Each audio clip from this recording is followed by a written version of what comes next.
سلام، در استودیو با شما شوکتی محمد هستم و برنامه خبری تحلیلی پیام نیوز را تقدیمتان میکنم.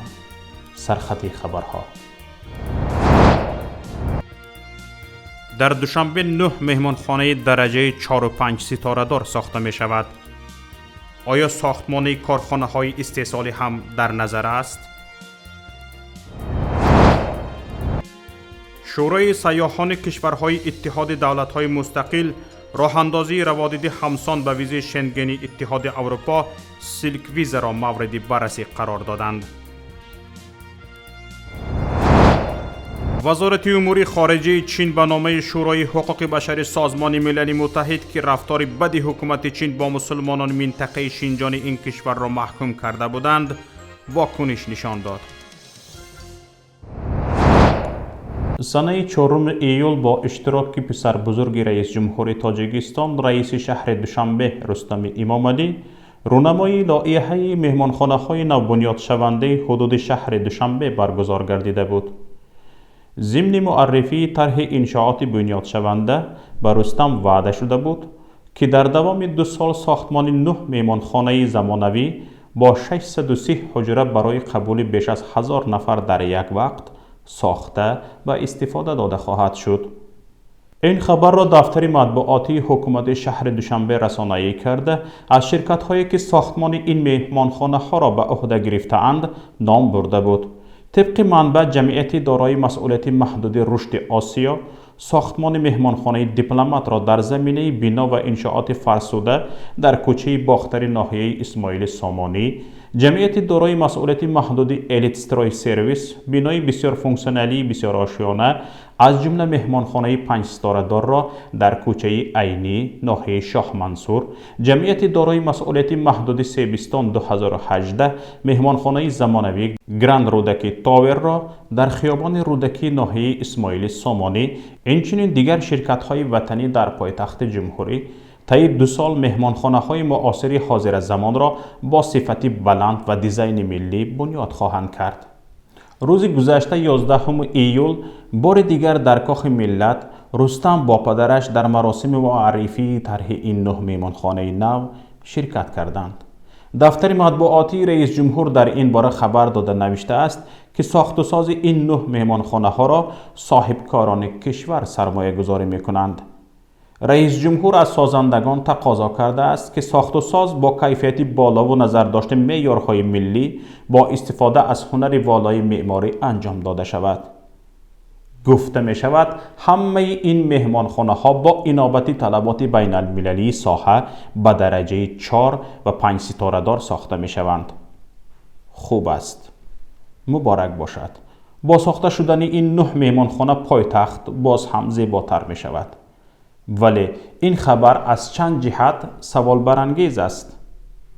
یکم، سؤال مطرح اینجاست که حکومت سرمایه گذاران داخلی را که توان به عهده گرفتن طرح‌های میلیون دلار را مثل ساختن مهمانخانه 5 ستاره داری بلند آشیانه را داشته‌اند چرا برای ساختمان کارخانه های استحصالی جلب نمی کند؟ تا کشور قدمی هم باشد به سوی استحصالات نهد؟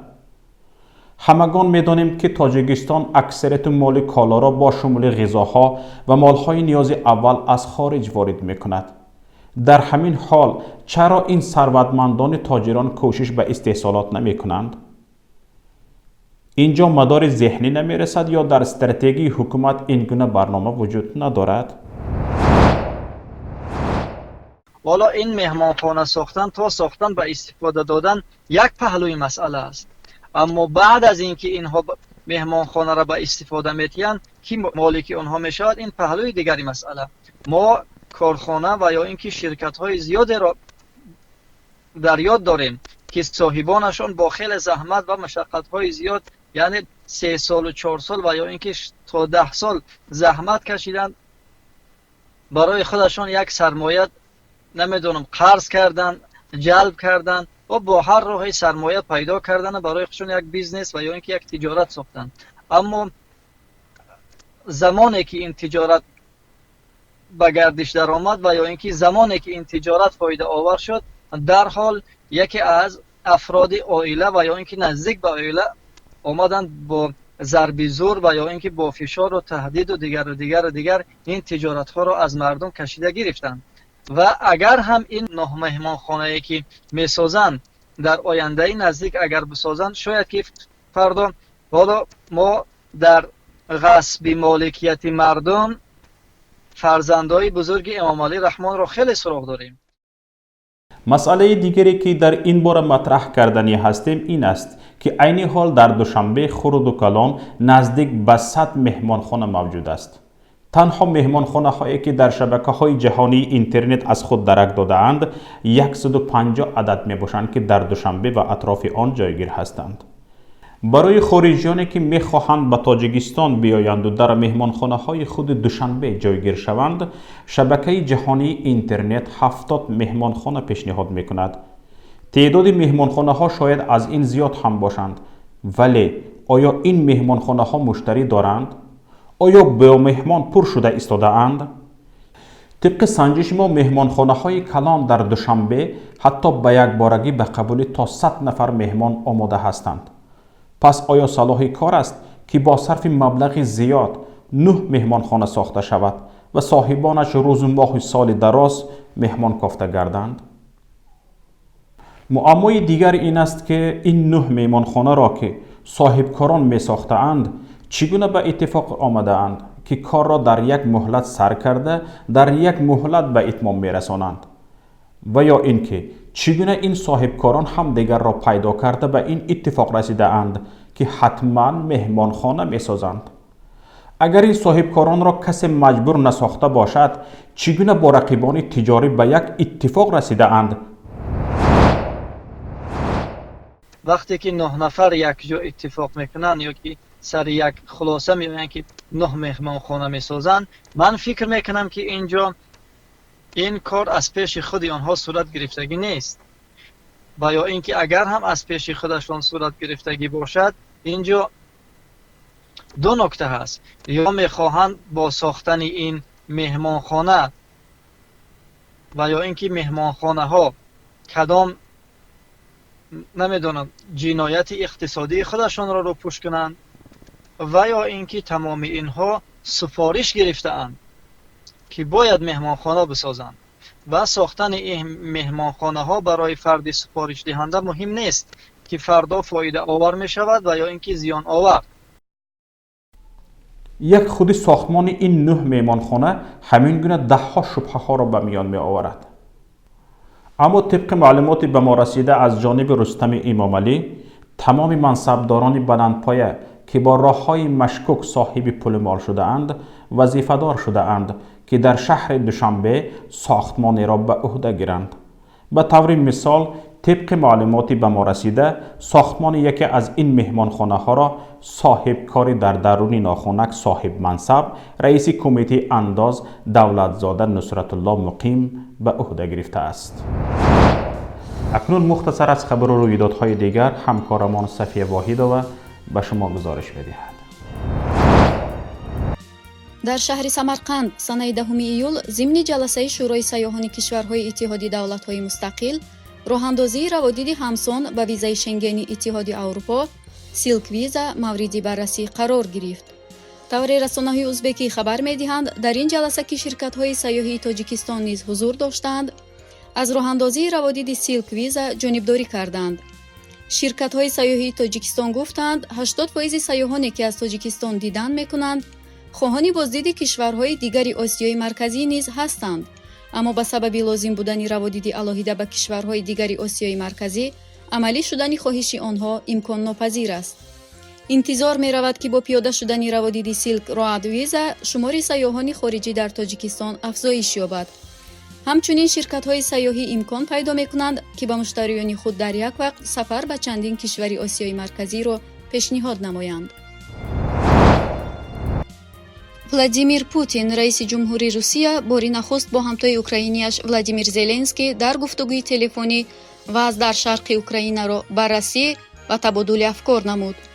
رهبران این دو کشور امکان گفتگو در شکل نورماندی را بررسی کردند. پیشتر پوتین برای گفتگو با زلنسکی شرط‌های را در میان گذاشته بود. به گفته او برگزاری ملاقات نوی رهبران کشورهای چهارگانه نورماندی танҳо пас аз интихоботи парлумонӣ ва ташкили ҳукумати нави Украина имкон дорад. Путин ҳамчунин гуфт, зидди тавсияи шакли гуфтугӯҳо нест.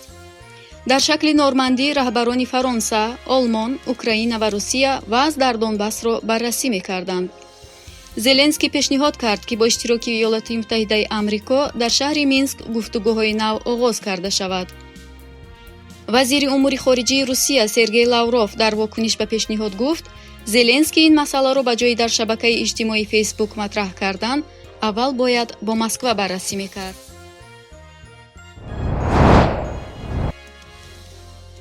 вазорати умури хориҷаи Чин ба номаи намояндагони 22 кишвари ҷаҳон дар шӯрои ҳуқуқи башари Созмони Милали Муттаҳид, ки бо нашри номаи рафтори Чин бо мусалмонони уйғур дар минтақаи Шинҷони ин кишварро маҳкум карда буданд, вокуниш нишон дод.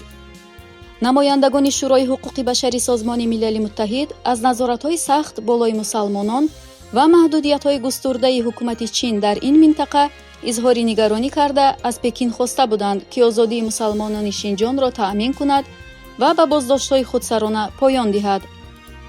аммо вазорати умури хориҷии Чин ин иттиҳомотро рад карда гуфт, ки ин нома воқеиятҳоро нодида гирифта ғайриодилона ва ошкоро ҳуқуқи башарро баҳонаи сиёсӣ қарор додааст.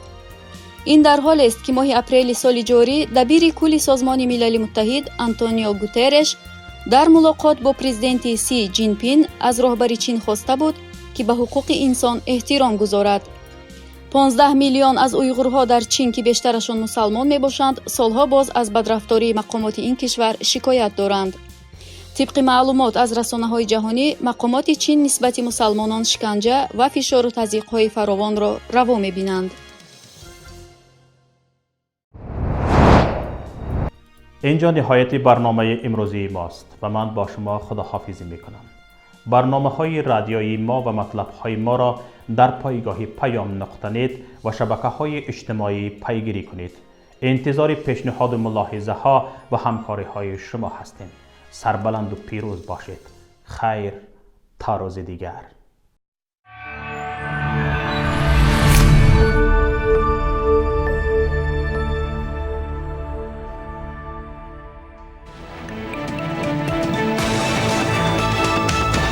رادیوی پیام، در فضای سیاست صدای جدید. رادیوی پیام، علم، فرهنگ، نوید.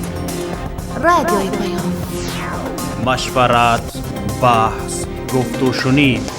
در تمام دنیا روی رسانه اینترنتی رادیو پیام .net